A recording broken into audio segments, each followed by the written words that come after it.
Hello, my name is Rex, and I'm with the Paper Prototypes podcast. I'm here with my guest Mulgato, and today we're going to be talking about Frogun and Frogun Encore. So, Mulgato, why don't you tell me a little bit about yourself and a little bit about your game? Hi, I am Molgato. As you said, I'm the developer behind Frogun and Frogun Encore. I made a couple of smaller games before that, but we are going to be focusing on this. I don't know. I just want to say that I love low poly games. I grew up with the PlayStation 1, and I stayed playing it like way into the PlayStation 3 era. So that has influenced me like a whole lot. And is there anything about low poly that specifically that you've gravitated to? Is it more than just nostalgia, or is there a reason that style has a lot of staying power? Well, it's the same as pixel art. Like, at first you get like a big wave of people that only have like nostalgia for the style, and they try to imitate what they saw. Sometimes they don't even imitate the style as it was, as they perceive it. And over time, a lot of things get built on top of that, and it becomes like its own unique style, its own unique medium. And nowadays we are seeing pixel art that is not based around the constraints of CRT. And the same way we are now seeing low poly that is not based around having a very fixed and strict poly count or having to work on trees exactly. So over time it becomes its own art style. And I think all of the different low poly artists that we are seeing right now are the proof that something that started as just a technical limitation can become its own unique big set of rules that are also being able to be bent, and you get a very flexible style that works for a lot of things. I And think low poly forces you to focus on the essentials, and then you can build on top of that, and it's really good for stylized models. so that explains why you decided to go for a low poly look, but what was the other inspirations for Frogun? Well, there is a funny one that I always like to bring up. And a lot of people say that Fraga must surely be inspired by Chameleon Twist. But in reality, it all started because I was once playing Mega Man X2, and I got the Strike Chain weapon, which is a very surely implemented hook shot in a game that is not designed to be played with a hook shot, so it's really clunky. But I saw it and I saw how simple it was, and I thought, how cool would it be if a game used this this weapon, and was built around that, and ironed out all of the kinks and made it work in with the hitboxes for it rather than the widely different ones. And I soon started just thinking about it in a 3D space, just rotating around, shooting in different angles, but always completely horizontal. And eventually, that became Frogun, Okay. like on a gameplay perspective. So I'm not gonna lie, I don't have a lot of experience with a lot of retro games, so I knew it was completely incorrect, but my guess was Captain Toad's Adventure because it's the only thing I could think of that gives that unique I want to say like diorama-esque look to your levels. Oh, you are completely right in that Captain Toad is one of the big inspirations for level design, specifically. Also, Super Mario 3D World, the the game Captain Toad spun out of. Um, and you can see a lot more of 3D World in Encore than in the original Frogan, because I think those levels are both like they were for a classic 2D game, but they are translated to 3D very well. They how to put it? They feel like a platforming romp. They feel like a set of platforms, but they are cohesive and they still feel nice to traverse. without even trying to look like a real location that will have like real life implications. So I think that's like a really cool way to make levels, and I was inspired by them a whole lot. Seeing the inspiration being from Captain Toad's Adventure, I totally get it now. Because it helps create like one of the most unique things I thought when I was playing the game was everything kind of felt like a diorama. Which I think is really cool because I also do miniature painting. I don't know. There's something about your game and the games that inspired it that I've always been attracted to with how the graphical style looked. Did that trying to do that style present any kind of unique challenges? However, I imagine the camera definitely would have been a headache. Well, that's definitely a hard one because there were like a lot, like not a couple, not a few, just a whole lot, like an army of issues to tackle. Of course, the camera was a problem, but I solved that by having a very simple implementation, like just an orbital camera and just a fixed camera in Encore, and that does away with a lot of the problems, even if you have to accept that some of them cannot be fixed realistically. But the biggest issues are from optimization. Like, if you want to have levels that are as compact as the ones in Frogun, in which every single tile, every single one by one unit space is filled with something that has a play in the game, like you can move 3 tiles forward and there will be 2 coins and then a bouncing path.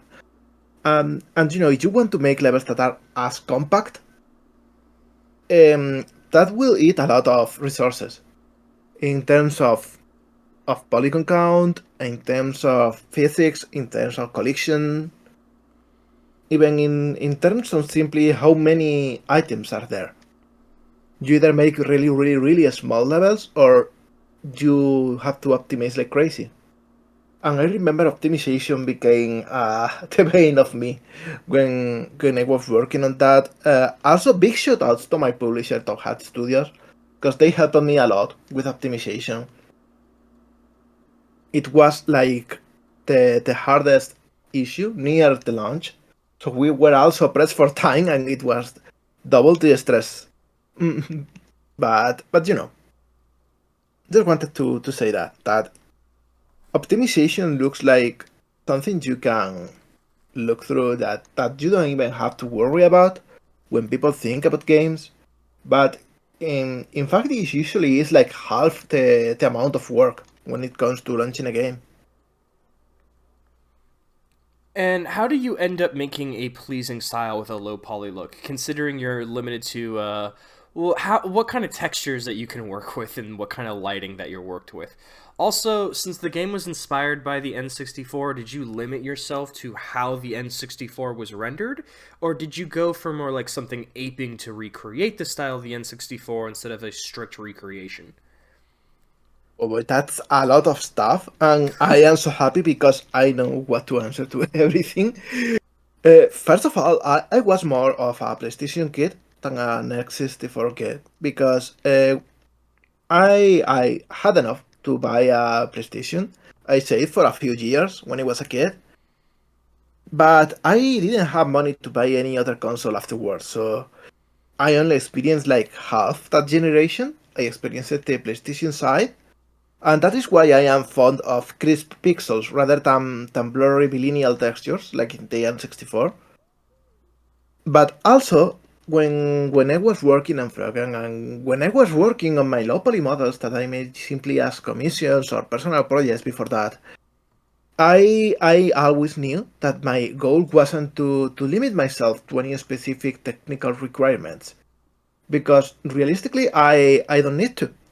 I am not going to render my game in an original PlayStation, so I don't have to be as thorough. I can instead focus on what was on my mind when I was a kid, when I was playing, say, Crash Bandicoot. Of course, I knew the polygons, I knew it was chunky, but it all made sense and it was all vibrant and alive in my mind, probably more than it was in the real game. So I aim to recreate that mental image of the game, rather than how the game will look in actual hardware.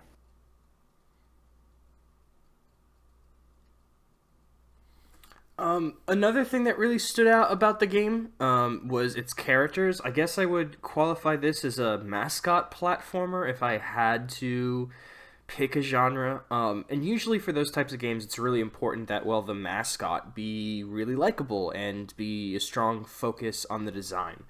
Um, how did you end up designing your main character's costume and the overall theming of the levels? Well, that's a cool one. Like at first, when I just had the idea of making a platformer with a hookshot, Renata didn't even have her name. She was just a generic explorer girl in some ruins or castle using a normal hookshot, and that of course was a little bit boring. So I thought, what could be like a cool theme for a hookshot? What could be cute and different? And I just thought of the retracting tongues of frogs, and decided to just make everything stem from that. And Renata's design came out like really easy. I just made a sketch. I had to tweak a couple of things. Like at first, her helmet had a single big light in it, like a more typical minor helmet. But then I decided to make it two, to make it look like a frog's head. Things like adding or removing the red spot on the Frogun, which I actually planned to add in the original game, then decided to get rid of. Then missed it so much, I decided to add it back for Encore. So, just minor tweaks after I made the general design of the character. I would say that the character contributes a lot to the charm of your game, but there's a lot of other aspects that I think makes this game really charming. But I think when I would describe like a game having a lot of charm, I think that's kind of like a nebulous and sort of a vague term. Is there anything that you could give that would help define what gives charm to a game and what makes your game so have so much of that aspect to it? Well, that's a really tricky question because that's what everyone is trying to do. Like everyone wants their game to be as cool as possible, to grab the attention, to be lovable. We just eyeball everything all the time. We try different things. Sometimes it works out better than others. I will say though that I have learned that half of the attractiveness of a design is not on the design itself, but on the people that see it. So, like, there is not a high amount of control on that. You cannot design a character to be likable. You just have to make sure you are making a character that while you are working on it, you like. And hopefully, other people that have the brain wired in a similar way as you will like them too.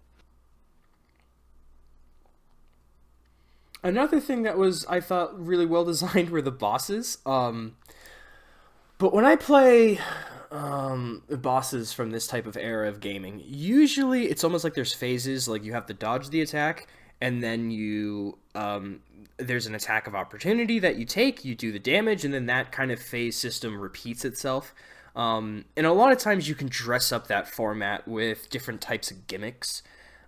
Do you think, well, I guess a better question would be, how do you make those gimmicks fun and how do you make those boss fights feel fun despite the fact that the structure of the boss fight is relatively very simple, and if you don't do it well can lead to sort of a boring feeling where players are just waiting for the moment where they can get an attack in and then they just wait for that opportunity again?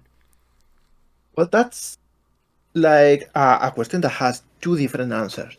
And it has two different answers even within the games we are talking about. Like in Frogun, I just tried to make sure that controlling Renata and shooting the Frogun and jumping around was fun. So as long as the bosses force you to use the usual mechanics without having to just wait in place, it will be fun as long as it didn't drag for too long. So just making sure that attacks were varied and you needed to use different options of movement for each one to evade, and even trying to make it so when you can attack them, it has to be in different ways. That was all I needed. Of course, the same bosses with double the health would be boring as heck, but it's a game of balance. The character control itself can carry the fun for a while, and that while is longer or shorter depending on how complex the game is. So as long as you know what how long that time is, you can make weight-based bosses without problem. You just need to not overextend them. No, that still is super subjective, and a lot of people say that they love the bosses in Frogun, and a lot of people say they hated it. A lot of people said exactly what you were saying, that you had to wait until you could hit them, and for them anything that wasn't hitting the boss was boring. They were focused just on attacking, and anything else that is not attacking was deemed to be filler. So for Encore, I decided to go with a different approach. Instead of having like 4 hit points, the bosses in Encore had like 20 or 30 hit points. You instead have to keep hitting them even while they keep attacking. So it was like a much faster exchange of hits. You could try to use every single ammo opportunity to hit them back, and that could lead to you defeating the boss way quicker and sometimes even skipping a phase or two. Or you could just go for safe spots. And maybe you will miss half the opportunities, but you will be safer when it comes to evading their attacks. And I think that is a lot more fun in a game with a fast movement speed, and it allows you to do a lot of different things with the bosses. I still think I could have made the first 3 bosses in Frogun Encore way more complex, but I also wanted to make sure they weren't like too unfair and too hectic for newer players. So it really is with the last boss and the secret boss that I went a bit ham and added a lot of variety with the attacks and how to evade them and how to attack back while the attacks were on screen.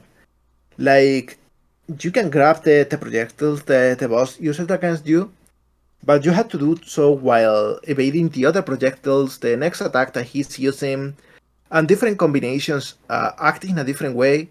So you have different safe areas in the arena, and you have to evade them in different ways. So it's cool to see how the combination for how to pick the ammo and throwing at him and how to evade the attack at the same time play out.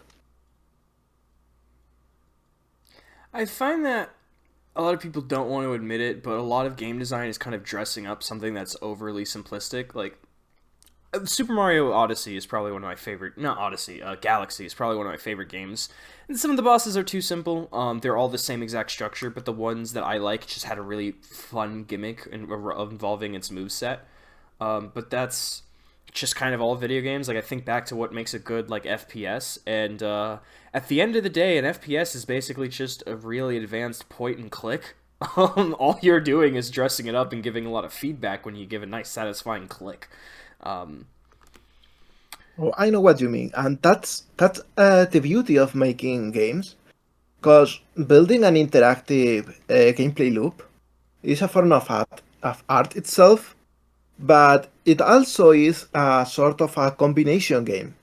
Like, you have how much stuff you need to do, and that is like a base value. Like, yeah, my game allows you to move in 2 axes and jump, and you can also shoot in the direction you are looking.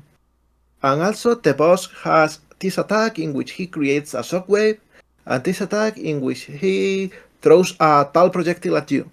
And then you multiply that content by itself in any number of ways, and that is when everything becomes deep and interesting. Like, for example, yeah, the boss can show a tall shoot a tall attack, and you need to walk away to evade it. And he attacks with a shockwave, and you need to jump, and that's just one of each.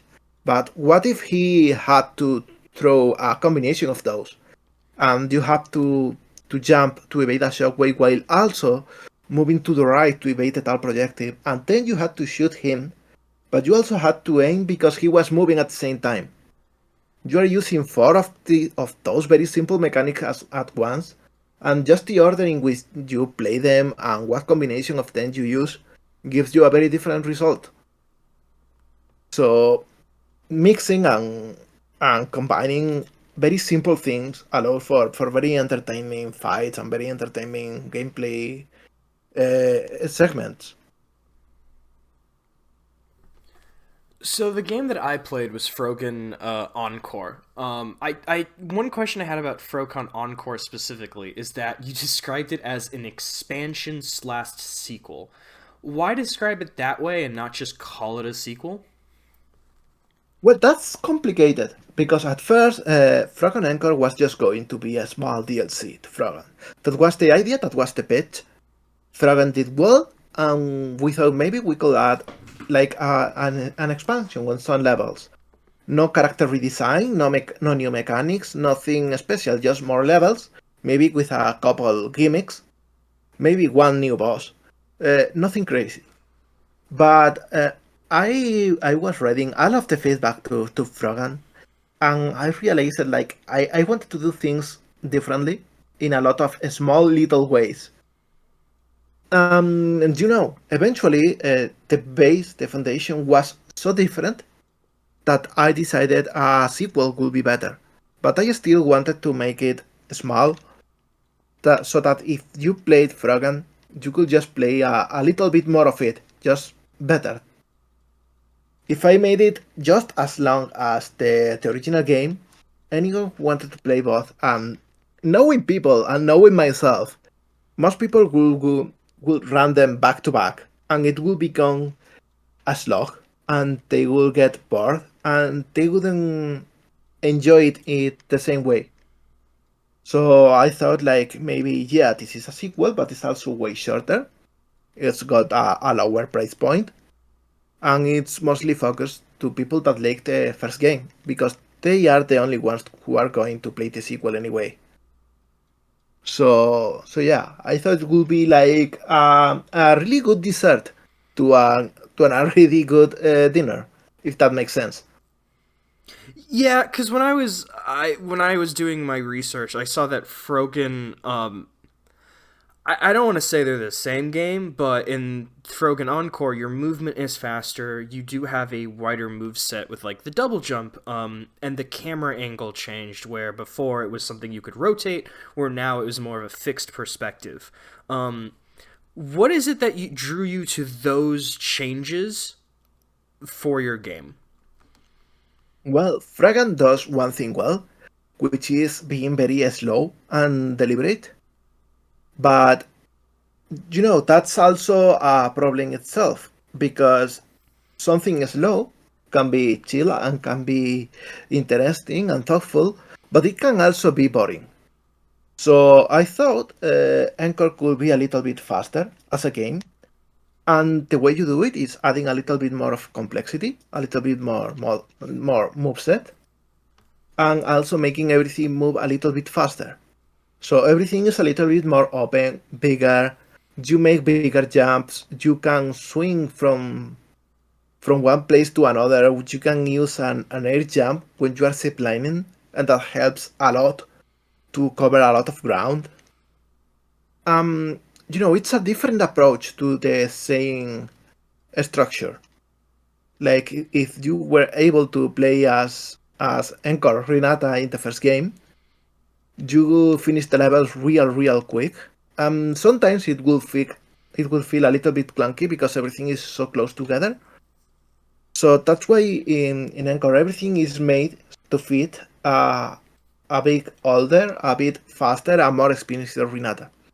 Everything is bigger, everything is a little bit faster, everything is a little bit more complex, but also everything is more open, and you have a lot more time to breathe and a lot more space to move around.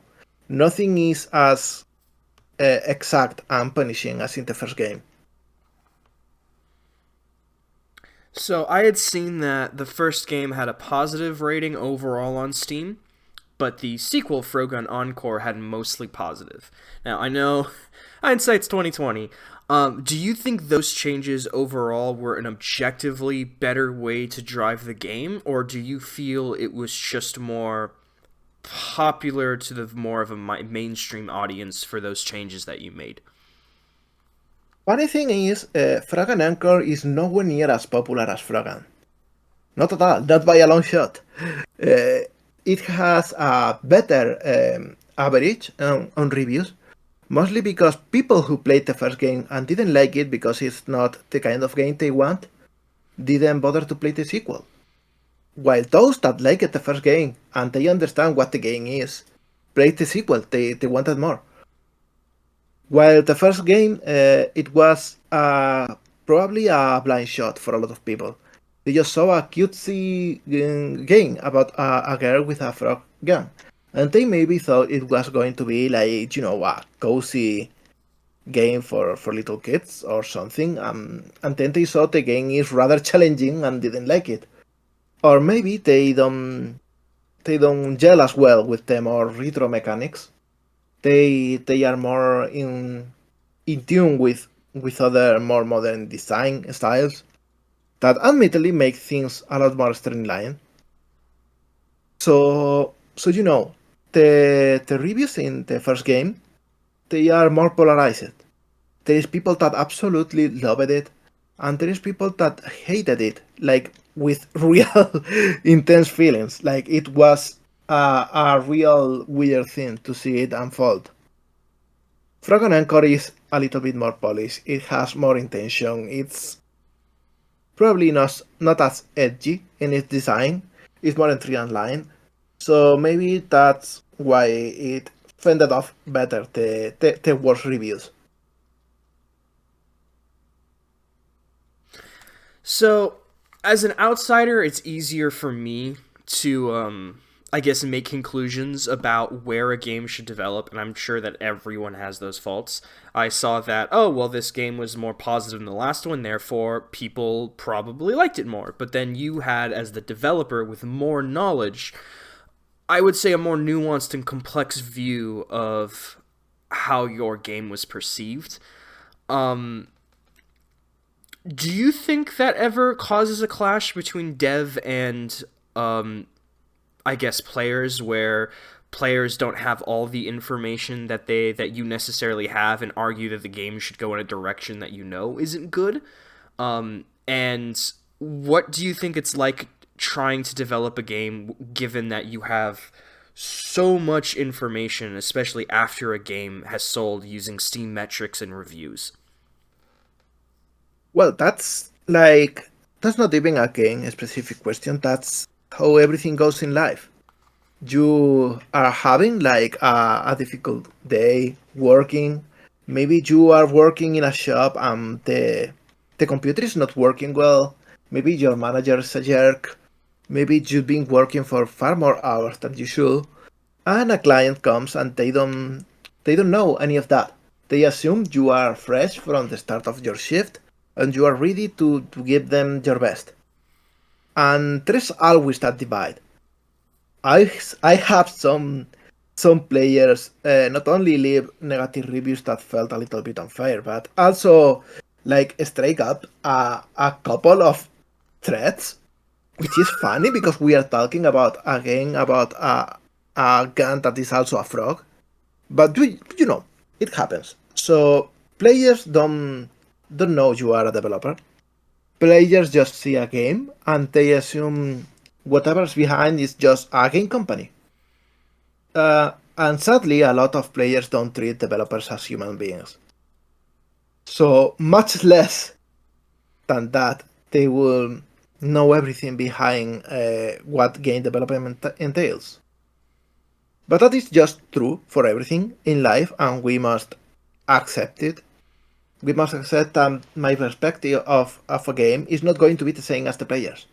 Even if I try to put myself on their shoes, on their skin, because that is also part of my job, there will always be a big bias. I think that's just part of being a human being, sadly. So that's what happens.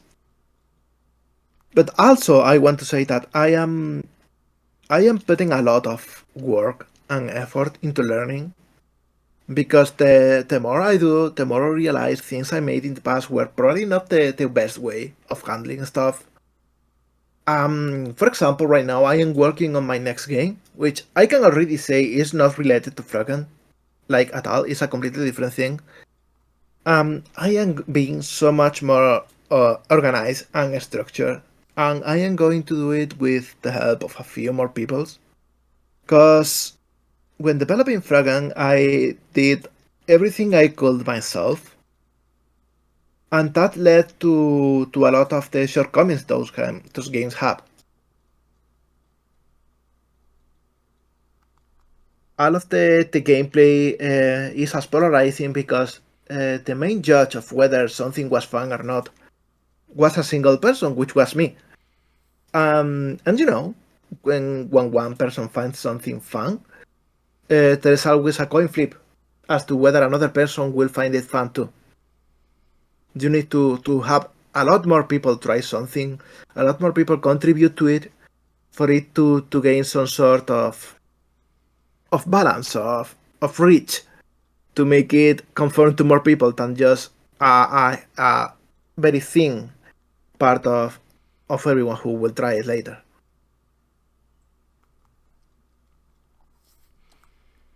So, how do I want to phrase this next question? There is. I imagine you have a lot of nostalgia for a lot of different aspects of the PS1, N64, that kind of classic retro era of gaming. What is it that drew you specifically to collectathons and that you wanted to make one of those? Well, here's a funny little thing. I only knew the word collectathon like when I was already in college. So when I was a kid and I played Crash Bandicoot, I didn't call it a collectathon. It was just a game, and you collected stuff because that's something cool to do. I like collecting stuff, so I made a game in which you can collect stuff too. That's mostly the reason behind that.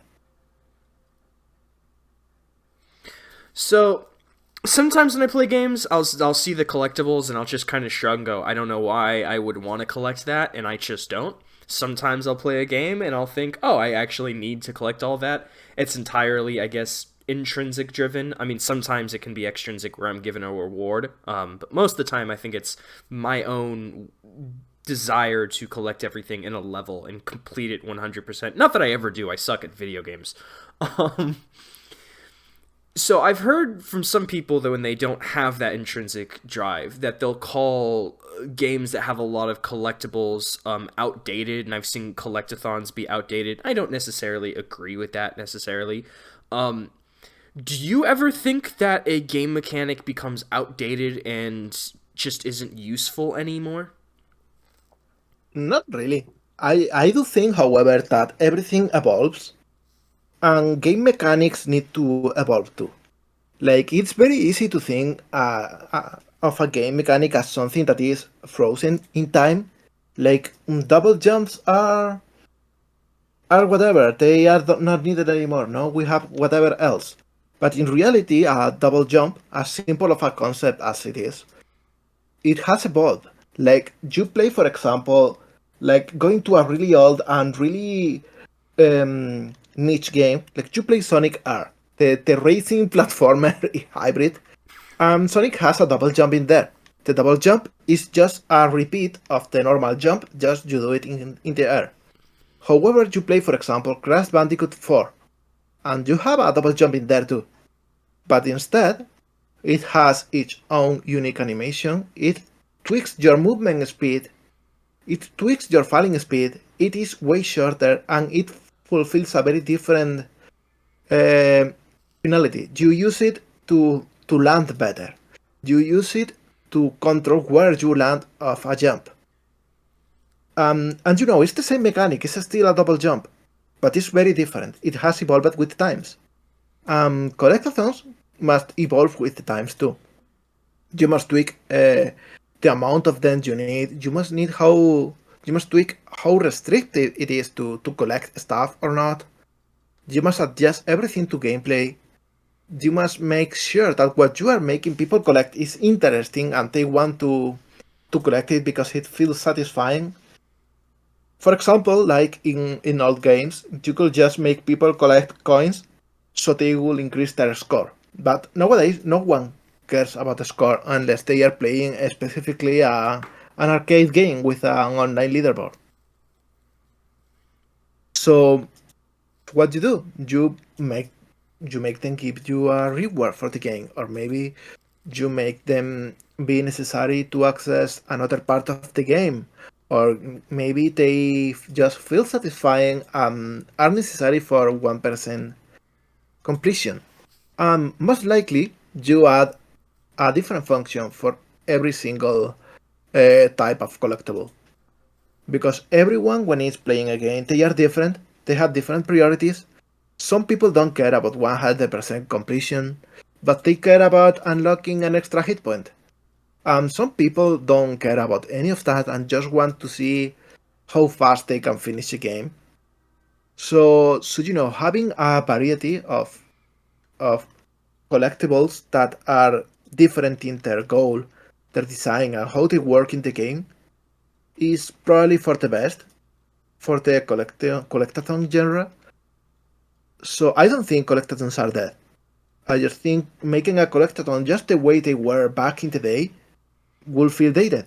Not because the mechanics are dated, but because their implementation is. You mentioned something about high scores when it comes to old platformers. I think the same thing. Like if I were like when playing Super Mario Wonder, it still has a live system, which I think is outdated, but not because I think lives can't be re-implemented into a game, but because I think lives are really effective in something like the older games where dying could contribute to your overall score. But when you play a game like Super Mario Wonder with all the other collectibles you gain, getting a high score at the end of the level, actually I don't even know if it still does score, is like completely irrelevant. So why do I care about whether I lose lives, especially when I can just buy infinite ones? So I would argue you are, pretty much 100% right. It's less that a game's mechanics are unusable because they're outdated, but just the context in which they're used has changed because gaming as an art form is constantly changing. Yeah, But and it's interesting that you also brought up lives, because that's pretty much the same thing as the double jump and everything before that. Like for example, like adding a life counter in Frogun wouldn't have made any difference. But instead, what you got is the no death unlock at the end of each level, and in a sense, that's the same as having a life counter. You want to go to the end without dying, because that's the same goal, that's the same mechanic. But instead of just counting how many times you have died and force you to backtrack if you died too many times, it just locks an unlock out of your reach if you die at least once. so I'm thinking back to something you had said in that sentence, where some players they just want to get to the end of the game because they think that's what's fun. Some players are going to want to go for everything. I primarily try to collect everything, skip the no deaths, and then I'll go back if I find a game's fun enough. Um, and that varied, I guess, level of what you can collect and do is really good for players with different skill sets. If you really struggle with platformers, maybe you'll just try to beat the level, and if you're really good at them, you'll try to collect everything and get every single collectible, while some people just get what they think they can achieve. Is that something that you natively think about when you design a game, of trying to implement things that you know not every player will see, but players with different skill sets will appreciate that? Is that Yeah, something? Okay. yeah, like 100%. When you are making anything, like when you are writing a novel, or you are making a program for something, or you are making a tool, you will try to tackle as many different problems at once with a single solution. That is the most elegant, that is the most useful thing to do. And I think with game developing is the same. You want to make the same level uh, react to different situations, and the situations is you find different kinds of players, and you find them at different stages in their life, and you find them in different stages in their trip as a player. Maybe you find someone who is like a newbie. They have problems with basic movement, or maybe you will find an expert. So you want to make sure that the first level, for example, is a good introduction, but you don't want it to be too handholdy. So you need to find a way that the level can be either, rather than being stuck in the middle and not serving to either of them. And I think having different objectives in the game and having different approaches to get any of those without making it necessary to get all of them is like the best way to make a level more elastic, more malleable, so it can go one way or another depending on how the player reacts to it. Another element of skill that I just don't touch is tends to be speed runs. And then I also saw you have a photo mode, which is just another mode that I have never touched in a video game. I have no sense of camera direction or will to use those things. Um, but I guess how important is it to you to add those mechanics for just that small niche of players, but also I guess what's it like trying to develop a game for one type of player that is just never going to be touched by another type of player? Like speedrunners have specific interests and demands and will use glitches that the average player will just never touch, and you kind of have to decide, do I leave that glitch because it's fun for the speedrunners, which is just not a question that you normally have to ask in a video game.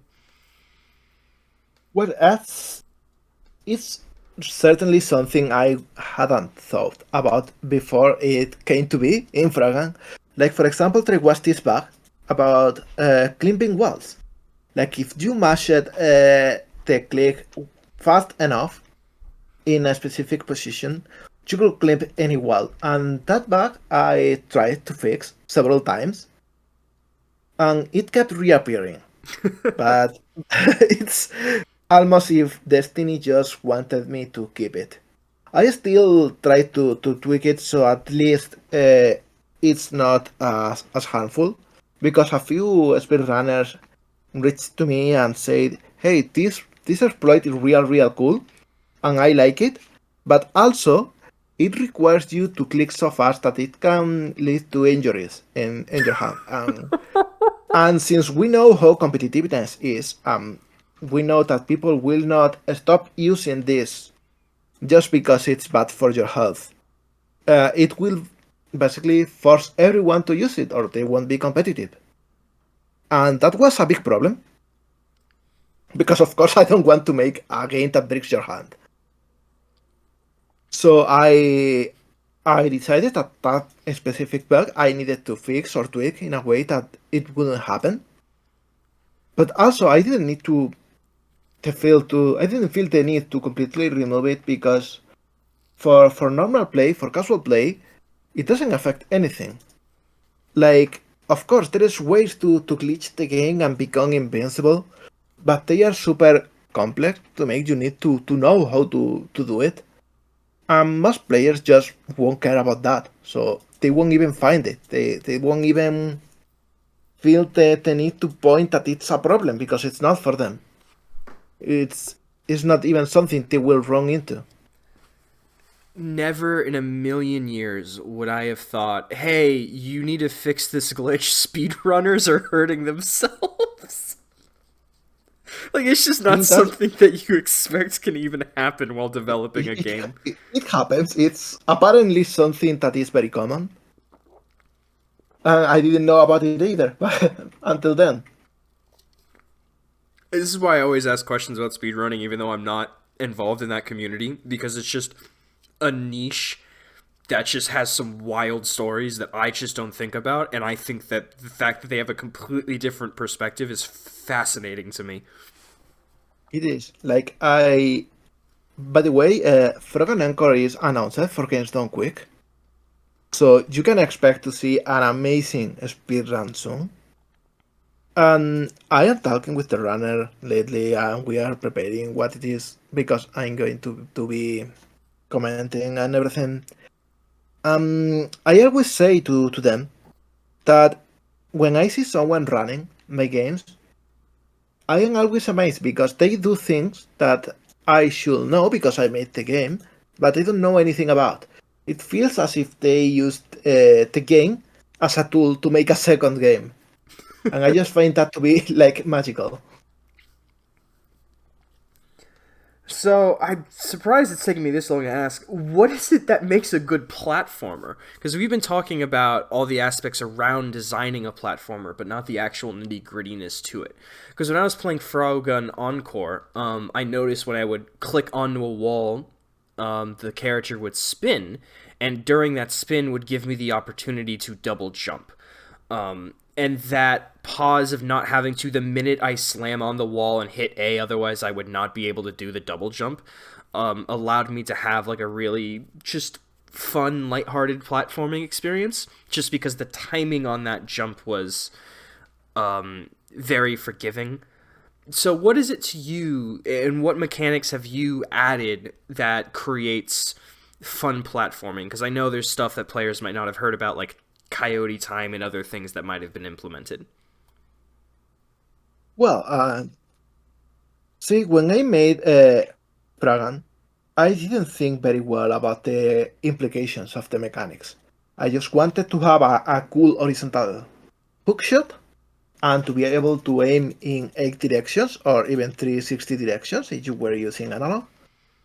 And, I just thought about the main mechanic and how everything will go around it. But come to Frogun Encore, as you mentioned, I designed everything to make it click better.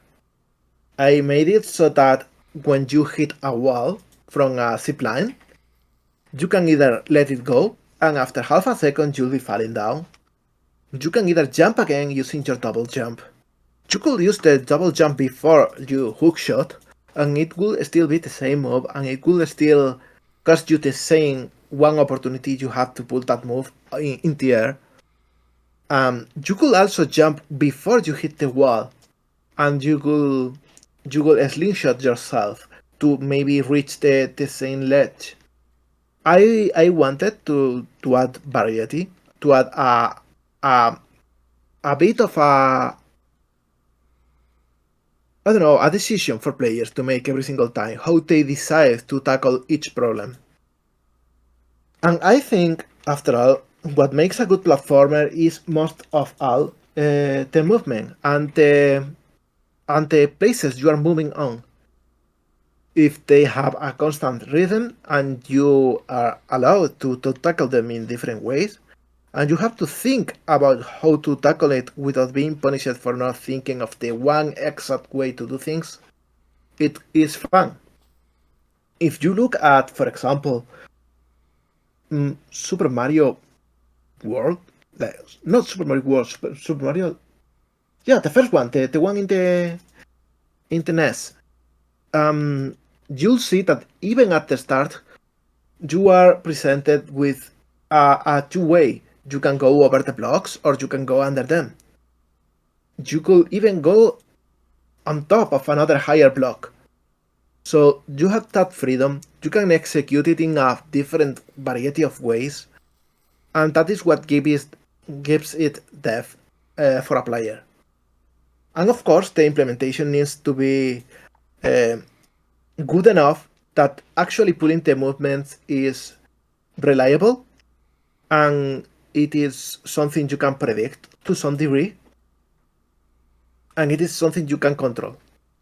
Like if we go, for example, if we try to think of a bad platformer, maybe we'll think of Babsy 3D, and and yeah, everyone says that Babsy 3D is bad, but why is Babsy 3D a bad game?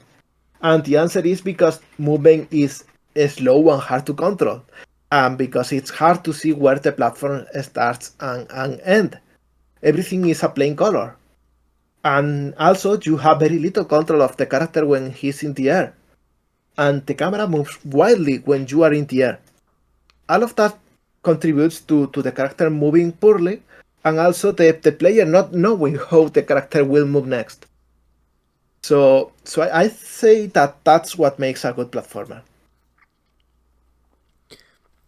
So I do a lot of development on the side as well. And of course, I do this channel. And when you get involved with an art form as much as we do, we start to have a different perspective on games, to the point that sometimes when we play other games, we'll see flaws and think, oh, I would have done this better. And I'm not going to say that that relationship necessarily is better or worse when you are a creative in the art form versus not someone who makes and is just a casual consumer, but it definitely changes your perspective. Has that ever happened where you've gone back to play other games now that you've been a developer, or especially now that you've developed a platformer? Have you gone back to other platformers and gone, oh no, this is kind of shit? Not really. Rather the opposite. The more I know about game design, the more little details I can appreciate about games. And I think that adds like an extra layer to the onion, and it adds, more stuff to enjoy about the same game. Because when you first play a game, like without any prior experience, like just a kid discovering video games, you probably just appreciate them by virtue of what you're seeing on the screen. Like, I am seeing a cute mascot, and it's fun because it runs and jumps. But then you know a little bit more because you played, and maybe you start picking up, oh, this one is cool because the level has a lot of variety. And then you are a developer, and you appreciate how the arc of the jump of the character is different when you perform a double jump, or you appreciate how this cluster of coins is made to draw players to a place so they see things in a different perspective. And I don't know, for me it's like adding extra little bits to enjoy about the game. I think that's my favorite aspect of game design.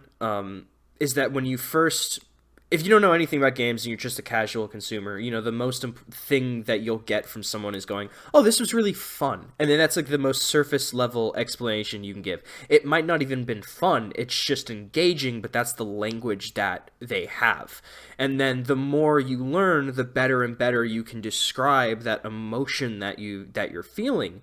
And I think that is like the most wonderful thing about art, is being able to express why you feel the way you do, especially for me because I already have some struggle expressing like normally what I feel and reading my own emotions, and to be able to give what I feel while I play something that I find is so amazing, which is art, I think is just amazing. And that's what I love about game design, is the language that it gives you. That helps you get another layer of appreciation when you go back to projects. Sometimes, I mean, I guess that'd be more of a nostalgia thing, where there's a game you really like and you go back to it and you just think, oh, I don't really know if I like this anymore. Well, of course, it's very easy to get accustomed to the good stuff. And so, for example, it's very easy to get accustomed to being able to turn when you are moving up or down a stair. So that's very simple thing makes other Castlevania games unplayable. Like, but that still doesn't make it like a bad game, especially if you know the context of the era of gaming. Um, but it's a funny thing when you go back to other games, and you are stripped of the handrails we develop over a generation of games.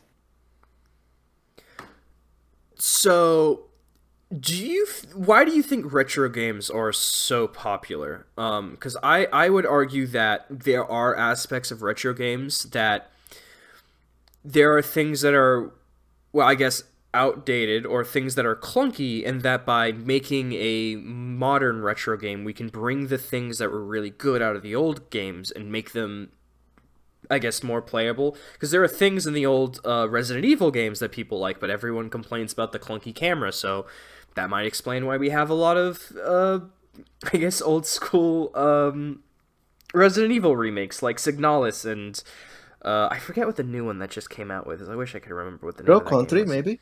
Yeah, I think that was it. Yeah, I think that was it. Yeah, well, when making games, as you probably know, like everything is decisions, and whenever you take a decision, you let go of a possibility. You want an over-the-shoulder camera because it allows you to see what you have in front. Cool, you got the pros of that decision. You can see everything in front. You also lose the cinematic cameras and the foreboding weird angles in an empty hall that you had in the old Resident Evil game. You want to have a big inventory that allows you to have materials and crafting and everything great. You got that extra depth. You got that bunch of new game mechanics. Now you lost the tension of having a very limited inventory. So I think retro games are popular because for a long while, as technology has advanced and as game design has evolved, a lot of decisions have been made, and in order to make all of the necessary progress, a lot of things were by necessity left behind. And only now that game development has advanced a lot, we can find ways to rescue all of those leftover possibilities while still making them compatible with the modern sensibilities. So I think for my final question, I'm going to play off of that. Um, we've been talking a lot about how like one of the great things about platformers is player expression. What have you seen a player do something that just kind of left you going, "What the fuck? I did not expect you to think of that." Well, not going too far, we already talked about speedruns, so there's a whole lot in there. But also, uh, sometimes players have a very unique take on the challenges in front of them. I remember once in one of my older free Flash games, it was a game about swords. It was called Sword of Storms. The character had a sword, but someone was incredibly angry that they couldn't defeat an enemy by jumping on top of them. So that's a big reminder that you can never know what to expect from a player. They are people, and everyone is different, so you can never know what anyone is going to do when they play your game. Well, alrighty then. So, Mulgado, thank you for being on. Is there anything that you want to shout out while I have you on? Maybe is there your social media links or a local pizza place that you want to shout out, or maybe that game's done quick thing that you were talking about? Well, of course, I will say that anyone needs to check Games Done Quick. It's coming up very soon in January, and it's going to be awesome like every single time. But there is also one thing that I always like to say whenever I'm in this kind of situation near the end, and is that we need to find ways to interact with other people in more uh, healthy and love-based ways. As I said before, game developers, we are people. Players are people. We need to understand each other and not quickly throw the other under the bus. Because I'm pretty sure you've seen it, especially after the Game Awards went on. There is a really big wave of people that just use video games as an excuse to get angry and to spread hate. And I think that's not something we should allow. That's not something we should indulge into. We should strive to make games something that connects people and makes people be nicer to each other. Alrighty, yeah, that's a great thing to leave the podcast with. Um, For that, I will put the links to Frogun and Frogun Encore down below. Their Steam links. I will also put a social media link from Elgato. And then I'll also put the links to my channel where you can find me on Spotify or YouTube, depending on which platform you're listening to. I'll have links to my Blue Sky and my Twitter down below, as well as my linktree, so you can find all of that. And finally, I'll have a link to my Ko-Fi if you want to be able to donate and support the channel. And with that, I hope you enjoyed the episode, and that's all. Have a great day.